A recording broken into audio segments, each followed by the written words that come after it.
Bueno, buenas tardes a todos. Estamos en este momento en el Café Iberia, en nuestra segunda charla de café, aquí acompañados en una charla coloquial. Me acompaña el arquitecto Agustín Lutovich. Lo conocerán los que están en el grupo de Fotos Antiguas de Buenos Aires. Él es otro de los administradores que me acompaña. Y en Buenos Aires Arquitectura también. También es administrador y creador del grupo Buenos Aires Arquitectura, que es a donde mandamos a la gente. Para el que no sabe, en Fotos Antiguas de Buenos Aires solo permitimos, como el nombre dice, fotos antiguas de la ciudad de Buenos Aires. Y cuando alguien postea algo moderno, antes de que se enoje y nos insulte, lo mandamos justamente al grupo Buenos Aires Arquitectura, donde todo el mundo puede poner fotos modernas de cualquier punto de la provincia de Buenos Aires. Para una gran casa para todos. Del antiguo estado de Buenos Aires, ¿no? O sea, Algún momento fue un estado aparte. Un estado aparte que unificaba a los porteños y los bonaerenses, ¿no? Totalmente. Y en el momento en que Buenos Aires era la capital del estado. No solo la capital de la provincia. Y claro. Hasta 1880, cuando Roca impulsa la federalización y se desata la revuelta de Tejedor. Y claro, se llegaron a tener su propia constitución separada de la confederación. Totalmente. Así que esos episodios históricos que quedaron ocultos en la memoria de los porteños. Pero bueno, alguna vez no hubo separación entre porteños y bonaerenses. Así que bueno, Alguna vez no existió la General Paz, ¿no? Alguna vez no existió la No había General Paz. necesidad de pensar en esa barrera. Era el tiempo en que también Buenos Aires, incluso federalizada, llegaba hasta Boedo. Claro. O lo que hoy es Scalabrini Ortiz, ministro inglés en ese momento. En esa época tenía el nombre porque estaba la casa, la famosa casa del ministro inglés que quedaba ahí a la altura de Avenida Scalabrini Ortiz, en la zona de La Valleja, una de las calles de Villa Crespo, que aparecieron algunas fotos de esta especie de estancia que estaba en el medio de la nada, en lo que hoy sería Villa Crespo, con una galería con columnas de estilo gótico, ¿no? En el medio de la Pampa. Esas mezcolanzas que tiene Buenos Aires es ese gran eclectismo que tenemos. Cuando no sabemos decir qué estilo tiene una cosa en Buenos Aires, es un estilo ecléctico. Y además otro ejemplo más de la comunidad británica que se fue instalando en Buenos Aires desde comienzos del siglo XIX, ¿no? Claro. Teníamos al grupo de ingleses que estaban en la zona de Avenida Alvear. Mirá que llega acá en este momento, ya estamos grabando, pero bueno, llega nuestro amigo Alejandro Machado, que estuvo en la charla anterior. Alejandro, por favor, toma asiento. Mirá que ya estamos más tecnológicos ahora, doble canal. Este es para vos. Ahí está. Este es para vos. Claro. Muy bien. ¿Cómo vale? Bien, muy bien. Estamos hablando un poco de la comunidad inglesa en Buenos Aires. Claro, empezamos hablando de la calle Ministro Inglés, después Canning, después Scalabrini, y que estaba la famosa estancia del ministro inglés, que aparecieron algunas fotos a la altura de Villa Crespo, y después empezamos a hablar de los pequeños bolsones de comunidad inglesa que estaban en Buenos Aires. Uno en Avenida Alvear, en los terrenos que en algún momento estuvimos estudiando, ¿no? Sí. En la quinta que estaba a la altura de Alvear y Montevideo, Alvear y Rodríguez Peña, que fue armando como una serie de casas que digamos, uno de los miembros de la comunidad inglesa de la época subalquilaba a otros. Después estaba la quinta en Parque Lezama, ¿no? Sí, era la quinta. La quinta de los ingleses. Sí, y también tenemos la de Hale, ¿no era? La de Hale. Sí, ahí en la isla. Exactamente, en Pueyrredón y Las Heras. Sí. Y después el barrio relacionado con lo bancario que se empezó a armar después de 1820 en la zona al norte de Rivadavia, ¿no? Claro. De Plaza de Mayo para Y el bueno, norte. si ahí tenemos en cuenta, en la esquina de Mitre y Reconquista estaba desde el Banco de Londres y Brasil, el Banco de Londres y el Río de la Plata, el Banco Británico, todo en una misma esquina. Y el otro estaba el Transatlántico Germánico o algo por el estilo. El edificio británico, También Claro. en Reconquista. Exactamente, en esa Bueno, misma los trenes, los ferrocarriles, todos los edificios británicos. De hecho, esta iglesia que vemos, la anglicana esa, que es Ujú. la más antigua que ha quedado, 1830, en terrenos de Rosas. Calle 25 de Mayo, ¿es la iglesia? 25 de mayo, exactamente. Está atrás de la Merced. Exacto. Tiene un pasillito que pasa por ahí. Y Bruno Craglino se llama, está en la comisión, es un arquitecto, está con la comisión de monumentos, está enloquecido con todo lo que descubre en Lomas de Zamora, la parte inglesa. Bueno, la persona que una vez me habló un poco de la influencia británica en Lomas de Zamora es el arquitecto Alberto Moreno, que fue presidente de la Comisión Nacional de Museos y Monumentos Históricos, y él tiene varios libros y es muy especialista en el tema del campo argentino, las estancias y toda la vida rural en el siglo XIX, y él tenía bastante estudiado lo que era el asentamiento de los primeros escoceses en Lomas de Zamora, en lo que se llamaba Santa Catalina, me parece, que es un predio que todavía existe, que por hoy es reserva natural en Lomas de Zamora, y ahí los primeros escoceses se empezaron a dedicar a todo lo que era la fabricación de lácteos, que era algo que en la Argentina en Buenos Aires hasta esa época era como más escaso, y ellos empezaron a venir con todo su manejo de la producción de manteca, de la producción de crema, de la producción de quesos, y fueron de los primeros que empezaron a establecer esa clase de comidas en la dieta porteña, que por ahí antes no existían. No por nada las razas son Hereford, Aberdeen Angus. Ah, claro. O sea, Esa es la teoría de claramente. Moreno, por lo menos, ¿no? Yo la escuché y me pareció increíble. Como que no hay mucha conciencia de que los lácteos están en la Argentina por la influencia de Pasa que- Munchies, Claro. el famoso Munchies, los helados, La justamente barca son Jersey. la barca Jersey de la mujer de Que Goyo justamente Pelham. los ingleses eran la fuerza más, al tener la marina más importante del siglo XIX, llegaban a todos los puertos, todas sus ideas y su industria llegaba. Que hoy en día vos tenés dos formas de operar en el mundo, a través del mar o a través de la tierra. Y los poderes que siempre dominaron fueron los marítimos. Swift fue tremendamente toda la parte ganadera y toda la parte de matadero Swift y envasados, de corner beef, eso que se llamaba, Sí. que se enlataba también en la Argentina. Y también había muchas, lo escuché como mito, no sé si será verdad, pero que justamente como estaban todos los saladeros y demás en manos inglesas, parece que el gusto argentino por la chura, lo que comemos nosotros, es justamente porque en algún momento hubo como una pequeña revolución de operarios y le pidieron, bueno, ya que de tanto de la vaca, tiranos algo.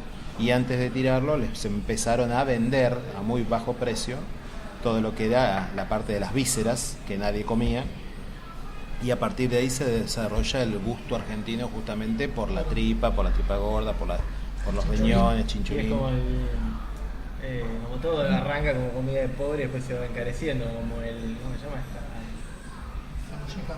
No, el otro, que es especie de estofado, tirás todas las verduras. El ¿sabes? caracú, el El locro. locro, No, el locro, y después el otro es el estofado, cocido, madre. verduras, carne, Puchero. el puchero. El puchero. Ahí está. Que también era comida pobre, lo que había lo tiraba, la carne más de peor calidad la tiraba para que se aflojara, la cocinaba. Y darle durante más un gusto, tiempo. ¿no? Porque también Claro. era más gustosa. Sí, y al chupar todo el agua. ¿no? Claro, los españoles le dicen cocido, el cocido madrileño. Acá se come un puchero, acá nomás, muy cerca de acá, ¿En el Imparcial? en el Imparcial, bastante conocido justamente como plato típico de Buenos Aires, el Claro. puchero del Imparcial. Es uno de los lugares más antiguos también de la ciudad del Imparcial, ¿no? Hoy por hoy abierto. O por lo menos ellos sostienen eso. ¿Y sí?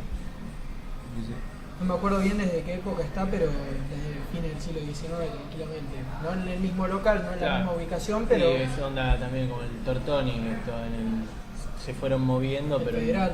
Sí, el Federal también, pero No, sí. realmente, y hablando de los estilos arquitectónicos, por ejemplo, alguna vez leí en algún lado que, por ejemplo, Belgrano tenía la mayor concentración de casas de estilo Tudor en un territorio que no haya sido parte del Commonwealth o de las colonias británicas. O sea, imagínense puede ser tranquilamente. la ¿no? cantidad, Es que- cantidad de chalets. Claro, técnicamente si te pones a pensar, prácticamente no fuimos parte de la Commonwealth. Fungíamos no, como tal. Éramos prácticamente una parte de la Commonwealth sin los beneficios de ser parte de la Commonwealth. Porque cuando hubo la crisis, a Inglaterra los únicos que le compraba a la Commonwealth por ese pacto Roca-Runciman. Claro, la crisis del 30, la Exactamente. Gran Depresión. Exactamente, entonces tenía ciertas ventajas estar dentro del Commonwealth que justamente a Argentina no le tocaban, así que estamos en el peor de los dos mundos. Con un pie en un lugar y el otro en otro. Claro, totalmente. Habrá que saber algún día, ¿no? Algún historiador imparcial nos comente por qué si había tantos capitales ingleses no se produjo un ingreso, digamos, porque unos a la Mancomunidad Británica hay países que se han sumado después o hay otros que se han ido. Claro, mirá. Y yo creo que fue por la doble tendencia, siempre hubo como un acercamiento a Inglaterra, pero con cierta desconfianza desde el tiempo de las invasiones inglesas. Totalmente, ¿no? Claro, había mucho pro inglés, pero vos tenés una parte enorme el mayor el apuntalamiento inglés es en capital, en las ciudades puerto, pero hacia el interior, cuanto más te alejas, hay mayor rechazo a eso, Claro. porque justamente la manufactura inglesa les competía. Entonces me imagino que están esas dos fuerzas siempre en fricción, pugna, ¿no? exactamente. Y el interior en sí tiene mucho poder, si no podemos pensar de la capital, nunca hubo un presidente porteño. ¿Hubo algún presidente bonaerense? No, de bonaerense, si técnicamente contamos a Rosas como presidente, sí. Claro, pero electo, o sea, siempre está la maldición de Tejedor, pero muchos eran cordobeses, muchísimos fueron Claro. cordobeses. Juárez ¿Hipólito Selman, Yrigoyen de qué origen era? Hipólito Yrigoyen, Puede ser que fuera... puede ser que haya sido Ya no, porteño, sí. ya pero sentimos a la información. Y Marcelo Torcuato de Olear, no estoy seguro que no fuera porteño. sí, seguramente fue porteño. No, pero había, por ejemplo, cordobeses recuerdo que son muchísimos. Alfonsín era de Chascomús, Ahí pero tenemos de un la Rúa es bonaerense. cordobés. De la Rúa es cordobés. Ilia no estoy seguro porque... Ilia era cordobés. Había una historia de que era cordobés, pero no estoy del todo seguro que fuera nacido en Córdoba. Roca tucumano, Creo que era tucumano. Juárez Selman, Avellaneda también. Avellaneda también. Creo que según esto, en Wikipedia, Buenos Aires, así que no sé si es Buenos Aires la ciudad o Buenos Aires provincia, me imagino que era porteño, me parece. El Irigoyen. peludo. Está medio olvidado que Irigoyen haya sido porteño, ¿no? Como que... Sí, hay muchas cosas olvidadas en la historia, pero bueno, lo que me refiero a lo que sí nos queda claro que las provincias siempre tuvieron bastante injerencia también, la importancia de las provincias, y eso debe ser esas dos fuerzas en colisión, el deseo hacia el exterior y también esa cuestión más nacionalista, más cerrada. Sí, obvio. No, bueno, lo que pasa es que la contradicción argentina es desde el origen de la organización política. Nuestros dos principales emancipadores, Rosas y San Martín, terminan muriendo en el exilio en suelo En Europa. francés o inglés. Claro. O sea, justamente a los países que más odiaron o de los que más se defendieron. Claro, no, igual siempre hubo como esa relación amor-odio con Inglaterra de estas mismas personas, porque, o sea, era a nivel de lo que son ciertos intereses, los combatimos, pero después a nivel de lo que es como país lo admiramos. Por ejemplo, qué sé yo, San Martín tuvo mucho trabajo, laburó muy de cerca de los ingleses, el país lo trae una corbeta inglesa. Así que al punto de que incluso todo el plan de acción de San Martín se basa en el plan Maitland, que era básicamente desarrollado de cómo conquistar Chile y Perú pasando por los Andes. Entonces había una gran influencia. Claramente Inglaterra, como toda potencia, no tiene amigos, tiene intereses. Entonces hoy me sirve ayudarte a liberarte, mañana te voy a oprimir yo. Es así. En Estados Unidos se olvidó de los franceses. Cuando los franceses fueron a la bancarrota, Luis XVI o Luis XV, para bancar a la revolución de Estados Unidos, pero cuando fue la revolución francesa, los norteamericanos estaban del otro lado. Cuando la bancarrota y la revolución francesa ocurrió porque Francia metió un montón de guita para apoyar a Estados Unidos en contra de Inglaterra. Claro. Así que sí, no hay amigos en la arena política. Inglaterra y Francia, ¿no? Como dos paradigmas adentro de la cultura porteña, por lo menos.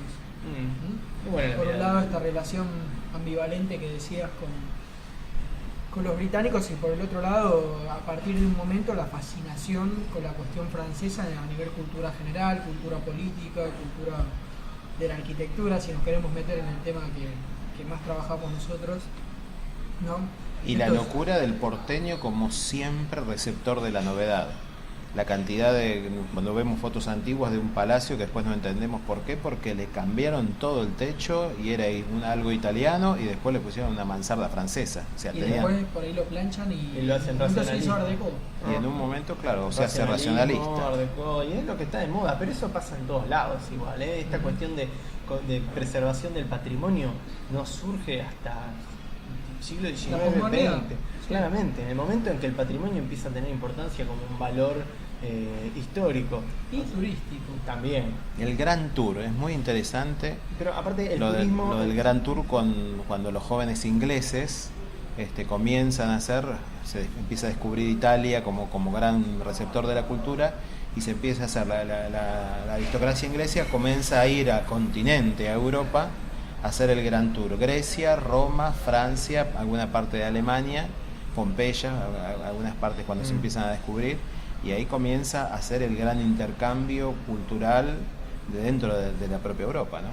Y como ese formato como de cierre de etapa irradió, ¿viste? Porque en algún momento también para la gente argentina de una cierta clase social se repetía algo muy parecido a eso, de ir a recorrer Europa a como hacer una maduración o un contacto con a Francia. El viaje a Francia. Fíjate que todos iban a Francia, ninguno se iba a Inglaterra, todos iban a París. Claro. París con esa cuestión, la ciudad luz, la ciudad que aparte si bien Inglaterra era la modernidad de las fábricas. En cambio Francia era una modernidad cultural y era mucho más bonita verla. Porque aparte había arrasado completamente la ciudad antigua y construido una ciudad nueva con Napoleón III, claro. Con Haussmann desaparece la ciudad y en Londres hasta el Gran Fuego, ¿no? Que no cambió Londres. Claro. El gran incendio de Londres. Exactamente, entonces ahí vemos que la ciudad era mucho más atractiva a París para ir, más aireada, más abierta, más. Entonces claro, vos que vas a querer seguir como ciudad. Londres que está alargando las chimeneas de hollín con los niños desollinadores. ¿Cómo era? Tom Sawyer. Tom Sawyer es Oliver Twist. O querés ir a ver La libertad de los pechos descubiertos con la bandera. Y ya sabemos todos a dónde va a ser. De la Croix. Me saqué la foto cuando fui siempre me encantó ese libro. Sí. Ese gran. Es que es obligado. Ese gran cuadro. Si pasás por el Louvre, tenés que sacar una foto esa y a la Mona Lisa no lo podés perder. Y la victoria de Samotracia. Que la tenemos acá. Que la tenemos en el Palacio Strugamo. ¿Para qué querés viajar si la tenés acá? Claro, y de bronce, mira, ellos la tienen de piedra. Tenemos el Pensador de Rodin, tenemos un montón, el otro, el que está en el Jardín Botánico, en el Jardín Botánico tenemos Saturnalia, Jupitaria, Saturnalia, bueno, también tenemos una copia, creo que es la única copia que existe fuera de Italia. Toda una locura la historia de Saturnalia. En algún momento fue, como era bien orgiástica, ¿no? Como era esta cosa de que en la fiesta del carnaval, en la fiesta pagana, se junta el pobre, el rico, valía todo, estaba la prostituta con el gran señor. En algún momento cuentan que estaba en un establo, toda sucia, con cubierta de estiércol, en un establo, hasta que fue recuperada y hoy es una de las estatuas más importantes de ese verdadero refugio. O sea, es interesante el Botánico como un asilo político, como un asilo antivandálico, digamos, claro, de los originales. Es por las rejas. Yo encontré en las memorias municipales una información de que al parecer por 2 años le sacaron las rejas en la década del 30 y las tuvieron que volver a poner porque le arrasaban el jardín botánico. O sea, ya en el 30 siempre fue enrejado el botánico, excepto por lo que yo vi, parece ser que fue un periodo breve que le sacaron las rejas y fue donde lo vandalizaron en la década del 30, no recuerdo exactamente el año, pero lo que te da la pauta de que el vandalismo existió siempre. La loba romana la roban por primera vez, una parte en la década del 30. En 1860 la municipalidad se quejaba en las memorias municipales de que la gente plantaba árboles y se los rompía, por el solo gusto de rompérselos. Entonces pensamos que el vandalismo, la mugre, la falta de respeto al espacio público es algo moderno, pero es algo de siempre. Sí, hay que O sea, no ser extremo, hay que desidealizar el pasado como el refugio de todo lo bueno contra todo lo malo que hay en el presente, y también hay que saber que si en algún momento se logró como una cierta imagen, una cierta impronta que hoy por hoy nos llega en fotos y da la sensación de que en algún momento Buenos Aires fue poco menos que el paraíso, es porque también había un control muy, muy estricto y había como una manera de llevar adelante la ciudad muy, muy dura, que permitía como tenerla así, pero que no fue gratuita. Sí, aparte lo que tiene... Que la gente era buena por naturaleza. Aparte lo que entonces, tiene la todo fotografía, estaba bien. lo que tiene la fotografía es que vos, la fotografía, editas lo que estás tomando. Entonces, si vos, por ejemplo, sacás una foto en la protesta del Congreso de la otra vez, vos decís Buenos Aires, ese es un caos total, la destrucción absoluta. Yo cuando estaba por venir acá en el 2003, mi vieja pensaba que básicamente la gente estaban los tiros en la calle en todo momento, era el Far West. Y lejos de ser así, pero claro, a ella le llegaba cierta información. Imagínate en una foto.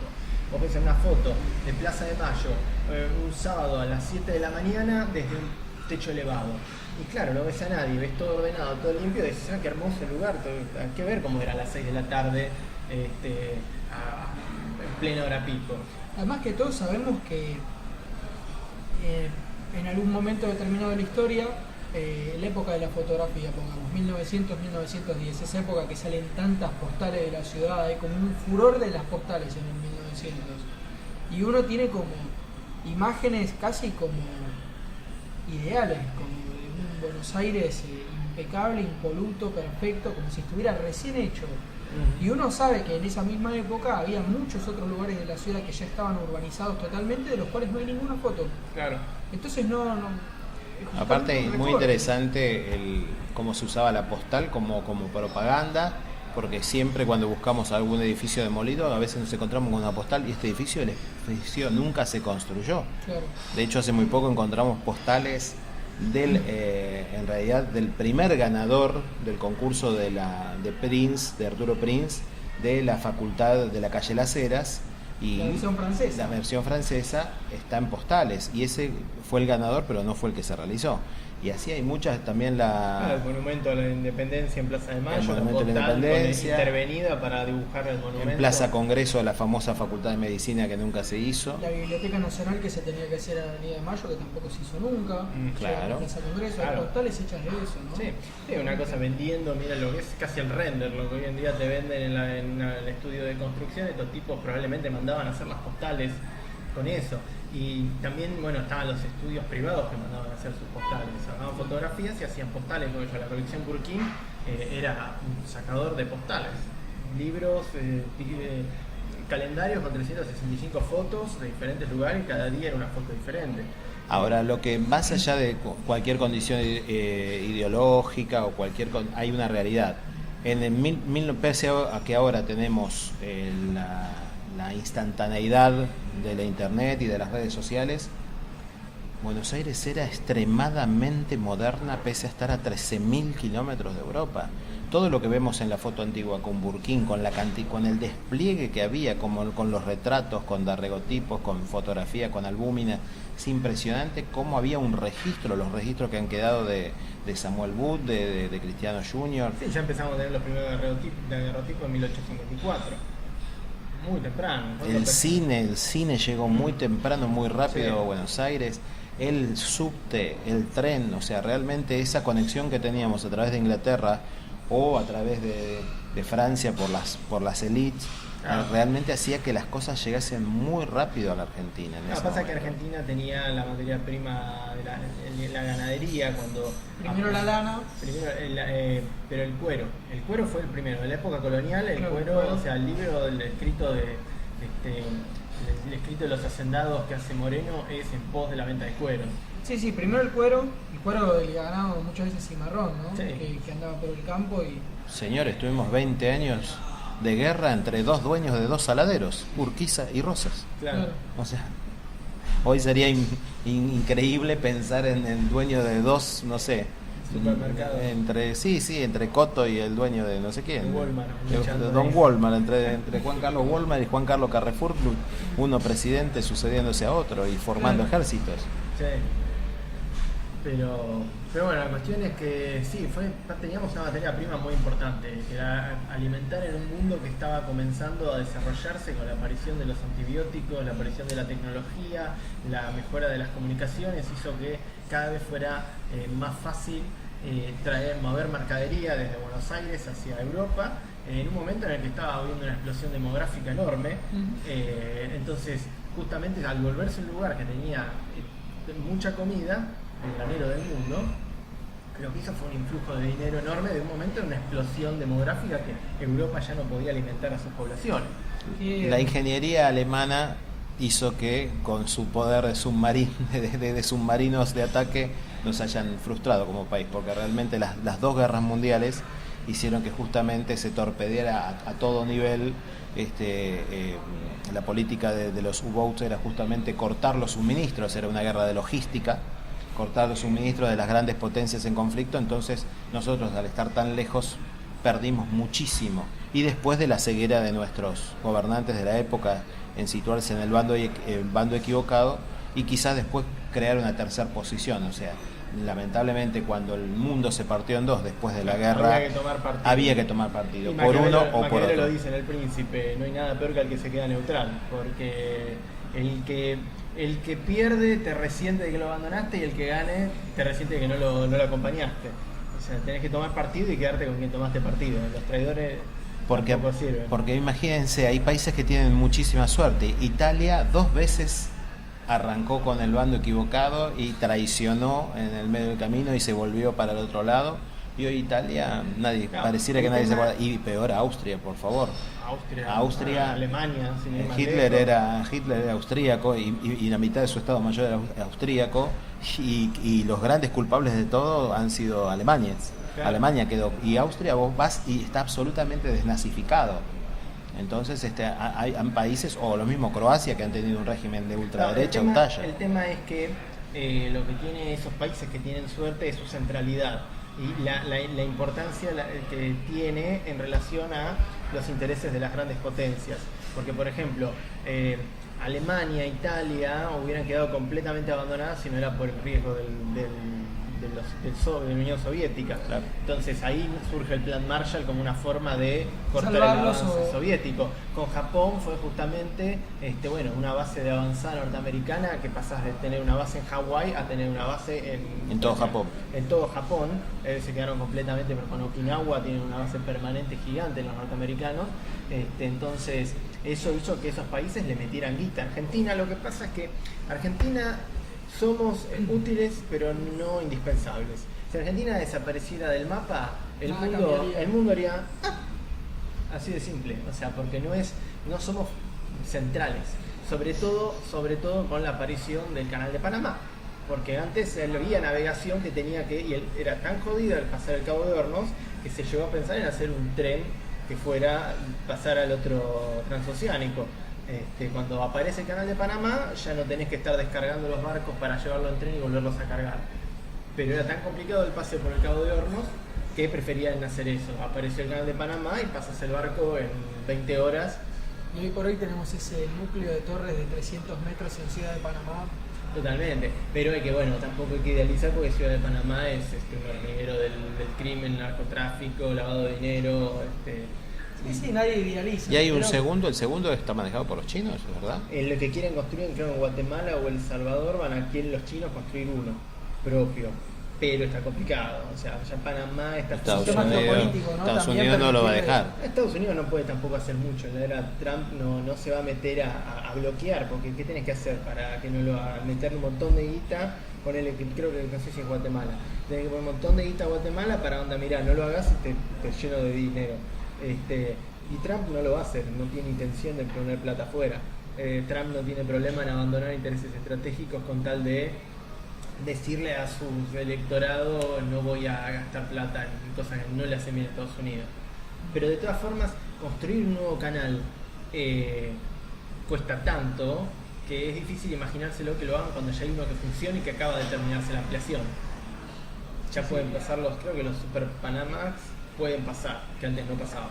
Volviendo al tema del permanente diálogo entre Europa y Argentina, me causa mucha gracia el fenómeno de los indianos, que eran como los españoles, llamaban a aquellos compatriotas que se venían a hacer la América y volvían.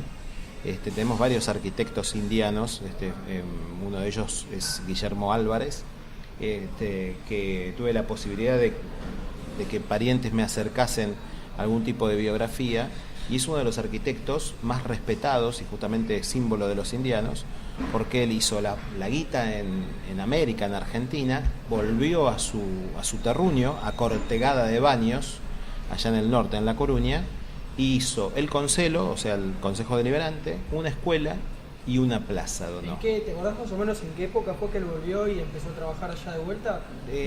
Calculo que debe haber sido en el 15 o en el 20, que fue la explosión de su... ¿Llegaste a ver algo de sus edificios?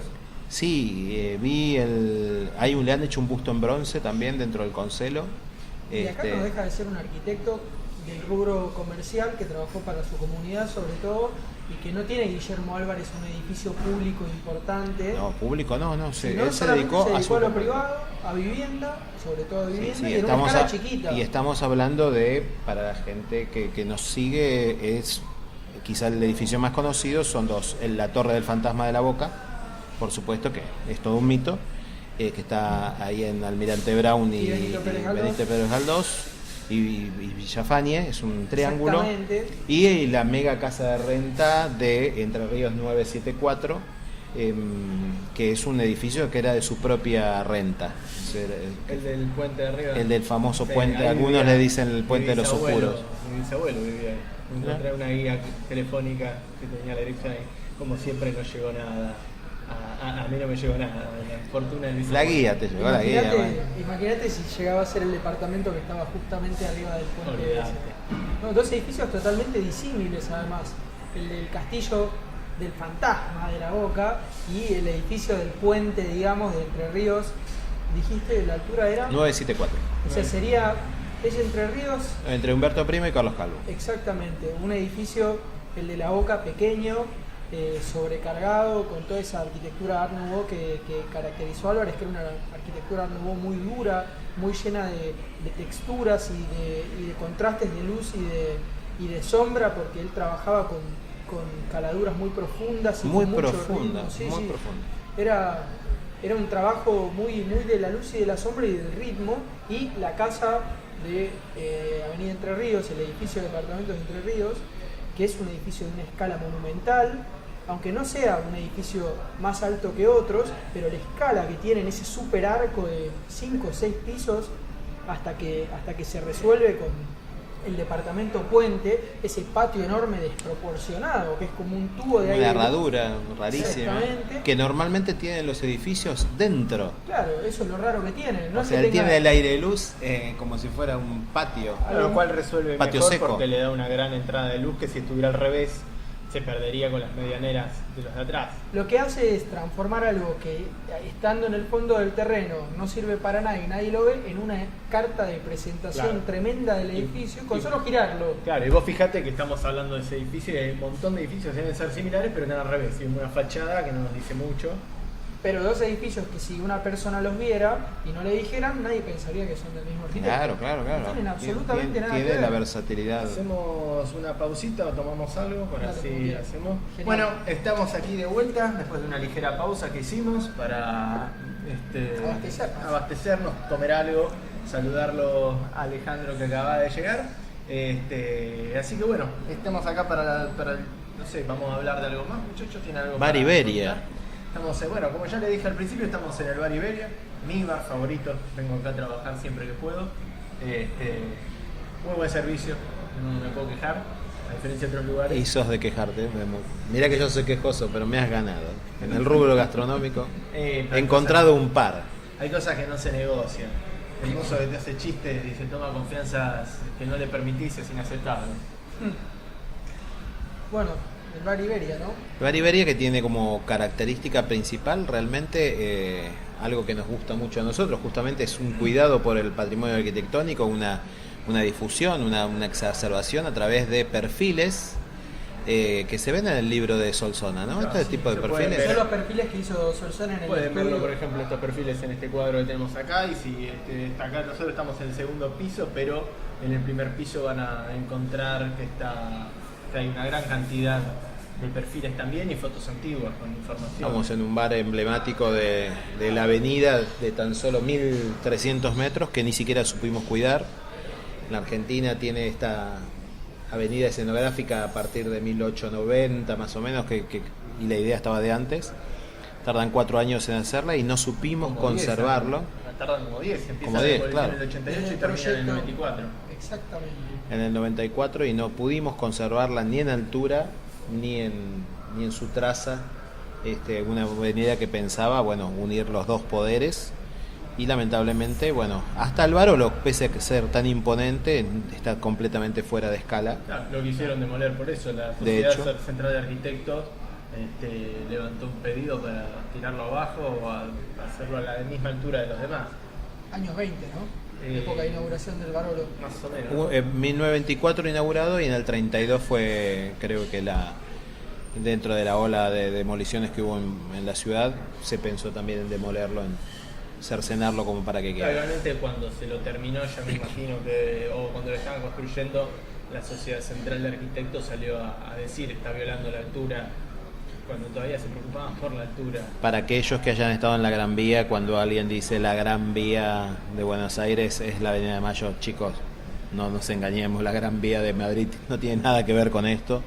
Desde la altura, desde la imponencia, desde la también de la homogeneidad, ¿no? ¿cómo? La homogeneidad. La homogeneidad de las alturas, la distancia que hay en la calle también, porque es una avenida más ancha, y realmente lo que sí hemos tenido aquí es toda la tradición de los bares españoles y en algún momento también divididos desde lo ideológico. Claro, pero Ahí aparece el Bar Iberia, ¿no? Ahí aparece. el Bar Iberia, que también tenemos la historia enfrente al Bar Iberia, donde hoy está en la esquina donde está el banco, estaba el bar, ¿cuál era? ¿Español? Creo que Nacional. El Nacional. donde estaban los enfrentados, los de la guerra civil, se peleaban entre ellos a los tiros. Franquistas contra republicanos. Exactamente. Uno era el bar franquista, el otro republicano, y estaban a los tiros tirándose sillas y armando.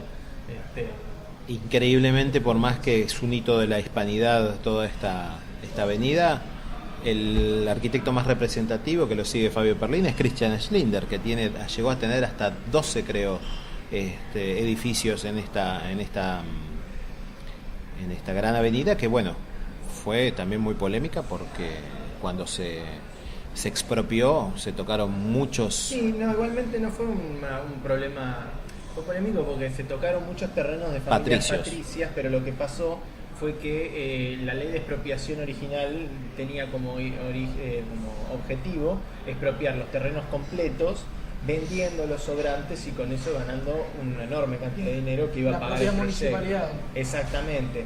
En cambio, lo que se arregló fue que la municipalidad solo iba a expropiar la parte que iba a usar y el resto le iba a quedar a los dueños, que iban a poder vender ese lote o construir edificios que iban a multiplicar el valor. Entonces claro, los que ganaron fueron las familias patricias en detrimento de la municipalidad. Hubo una tremenda pelea porque si bien Torcuato de Alvear, que fue el gran impulsor de la avenida, en un momento presidente de la corporación municipal y después intendente de la Municipalidad de Buenos Aires, porque antes de 1883 creo, el gobierno de la ciudad era una corporación, como una especie de órgano con un presidente, pero que no dejaba de ser más colegiado, y en un momento se viró a este intendente único, digamos. Claro. Torcuato de Alvear empezó como presidente de la corporación municipal y luego pasó a ser el primer intendente. Torcuato de Alvear tuvo mucho problema con esta corporación, que quisieron incluso deponerlo, echarlo del poder en 1884. Mientras estaba por terminar de demoler la Recoba, había un pleito enorme con la municipalidad que lo querían echar a Torcuato de Alvear. Corríjanme si no es así. Durante muchísimo tiempo lo que se elegía era el cuerpo colegiado, el Consejo Deliberante, pero el intendente era delegado del presidente. Claro, eso hasta 1990. De hecho, hasta el 99. Sí.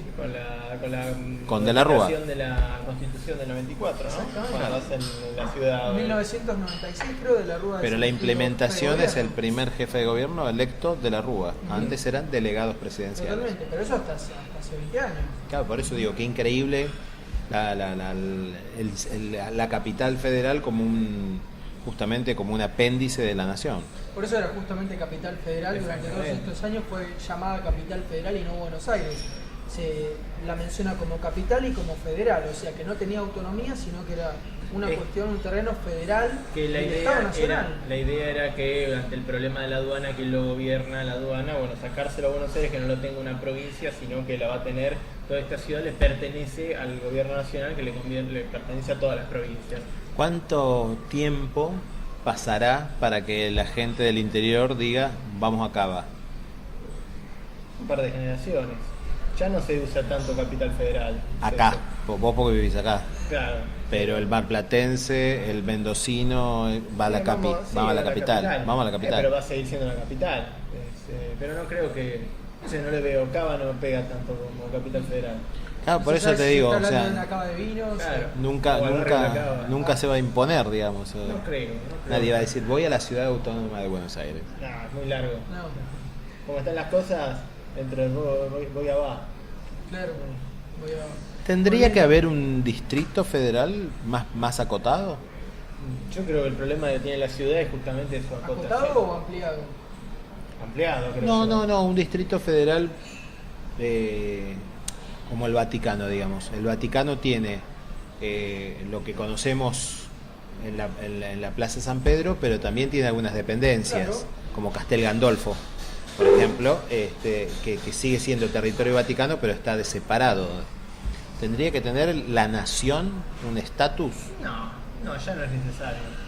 Porque ya no tenés un problema del control de la aduana. La aduana ya es nacional, no necesitas a Buenos Aires. Creo que como están las cosas está bien ahora.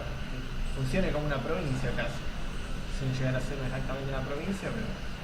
Hoy por hoy parece mucho más urgente definir un área metropolitana que tenga como una Totalmente. organización general, rompiendo el límite de Buenos Aires y tratando de ver cómo solucionar su relación Claro. con las localidades del conurbano. Claro, el primer pensar en cordón. una cosa el primer más cordón. Sí, el primer cordón, o sea, es hora de que Buenos Aires se deje de ignorar que no es una ciudad de 3 millones de personas que del otro lado de la General Paz y la nada misma un terreno blanco, sino que somos una metrópolis de más de 12 millones de personas y que esta partición legal administrativa lo único que hace es generar problemas. Sí, porque por ejemplo, si vos tenés una provincia de un color y la capital de otra, como pasó durante el kirchnerismo, se te traba cualquier Solo el posibilidad. kirchnerismo. Bueno, la que recordamos más próximamente. Claro. Siempre que tengas conflicto entre el color político de provincia y de capital, se te traba cualquier tipo de trabajo que Sí, hagas. Aparte hasta lo ridículo, porque por ejemplo yo recuerdo una época del puente Alsina estaba pintado de una sola parte, o los baches estaban arreglados hasta la mitad. O sea, la estupidez política llega a niveles realmente patéticos. Claro, y ese es el grave problema de no tener un área metropolitana integrada, absolutamente. A mí lo que realmente me pareció muy interesante conociendo Brasilia fue la idea que tuvieron Lucio Costa y Niemeyer de hacer ciudades satélites. Y creo que, por lo poco que conozco Lanús, que cuando uno va hasta el centro de Lanús hay un cinturón fabril que ya no funciona como tal. Y que sería muy interesante hacer realmente una ciudad dormitorio ahí. O sea, creo que urbanísticamente... Sí, extendés el subte de la línea H que llega hasta Lanús, cosa de meter la población rápidamente por ahí, descomprimir Constitución. Pero lo que pasa realmente... es que no es una coincidencia que, a pesar de las necesidades, nunca una línea de subte de Buenos Aires haya sido pensada más allá de la General Paz. Justamente por esta desconexión entre Es muy obvio, nación y provincia. es muy obvio que hay pequeñeces políticas que nunca se van a solucionar en cuanto no aparezca alguien desde arriba. Claro. Y diga esto se termina, estos límites se terminan, autoridad metropolitana, como yo supongo que el área metropolitana de Nueva York funciona así, que tiene esos boroughs, tiene Queens, tiene Kings, que es Brooklyn, tiene Bronx, tiene Staten Island y tiene Manhattan, y las cosas se definen en grupo. Y Sí, es que todo lo tenés que definir. Pero sigue siendo...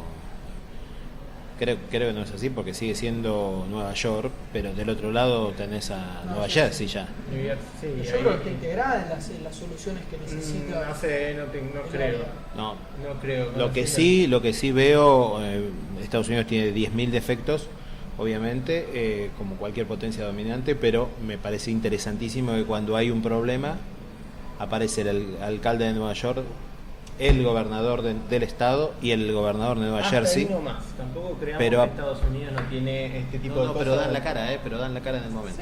Sí, hasta... Aunque no sepan nada, dan la cara en el momento. Sí, igual depende de cada situación, hubo gobernadores y gobernadores, o sea, qué sé yo, también no hay que pensar que los yanquis están exentos de pavimento hasta acá porque es mi jurisdicción y del otro lado dejo que se caiga el coso. No, bueno, las viejas series, ustedes son muy chicos, pero siempre del condado, pasaba de un condado y ya era otra ley. Claro, totalmente, que sí, hay muchos temas, es que creo que también es propio de la burocracia, cuando la burocracia... Sí, yo más que nada decía esta cosa que nos pasa con las recurrentes desgracias que tenemos acá, ni más ni menos, hace 2 meses que tenemos un submarino y solamente conocemos al portavoz de la Armada.